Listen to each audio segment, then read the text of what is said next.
Provavelmente você já ouviu falar em doenças autoimunes. Por exemplo, lúpus, psoríase, vitiligo, diabetes tipo 1 são provocadas pelo próprio organismo.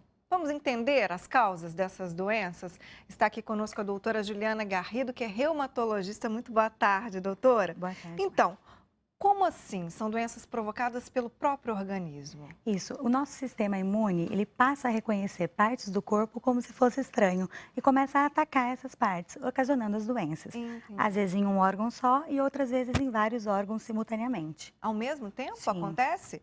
Nossa, e aí esse tipo de doença é hereditário, não? As causas ainda não são muito bem esclarecidas, mas o que a gente sabe é que existe uma hereditariedade, então tem essa predisposição genética. Se houver um caso na família, existe um risco maior de que outras pessoas desenvolvam.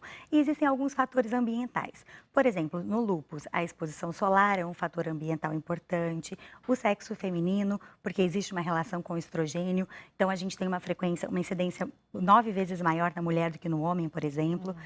Além de tabagismo na artrite reumatoide, então tem uns fatores ambientais, inclusive infecções bacterianas e virais podem ser gatilhos para essas doenças. Podem desencadear Sim, então essas doenças que estão ali adormecidas, assintomáticas e de repente uma exatamente. bactéria libera a doença, né? Ô doutora, a gente citou aí alguns exemplos, né? Tireoide também Sim. é uma doença autoimune? Sim, a gente tem dois tipos, né? O hipotiroidismo por tiroidite de Hashimoto e a doença de Graves, que faz o hipertiroidismo. As duas são doenças autoimunes. Diabetes tipo 1 que você falou, lúpus, artrite reumatoide, a síndrome de Sjögren, as lesões de pele, além da psoríase e vitiligo, a esclerodermia, que é uma lesão de pele comum também, e as doenças inflamatórias intestinais, principalmente doença de Crohn, retocolite ulcerativa, a doença celíaca, que está um pouco na moda, né, em É relação que à muita intolerância ao gente, né, glúten. tem. Então, todas essas doenças são as doenças autoimunes mais comuns. Agora, são várias doenças, né? Como que a gente trabalha essa questão da prevenção com tanto tipo de doença diferente aí?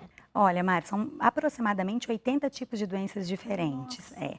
Então, não existe uma prevenção específica. Quem tem a predisposição genética, é provável que numa faixa etária vá manifestar a doença. Agora, existem algumas coisas que podem desencadear.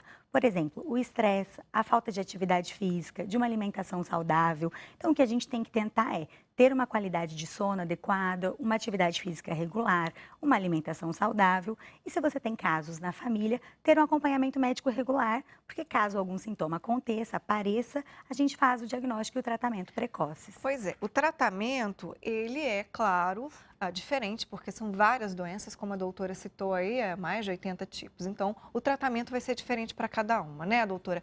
Mas, existe alguma coisa em comum quando a gente fala de doenças autoimunes?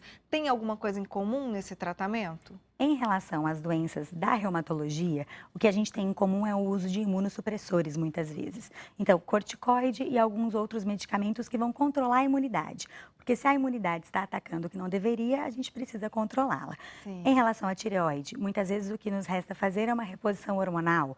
O diabetes, a gente vai controlar as consequências, né, os sintomas. Então, na maioria das vezes, o tratamento não é curativo, mas sim um tratamento sintomático, para aliviar os sintomas do paciente. Agora, o que tem de benefício em algumas vezes é que essas doenças têm períodos de remissão e de atividade. Então, nem sempre, apesar de você ter uma doença autoimune, ela vai estar ativa e vai O precisar de tempo todo, tratamento. né? Você pode estar em um período de remissão sem precisar tratar. São doenças que têm cura? Não, não tem cura, apenas tratamento sintomático. E a senhora, não muito jovem, né?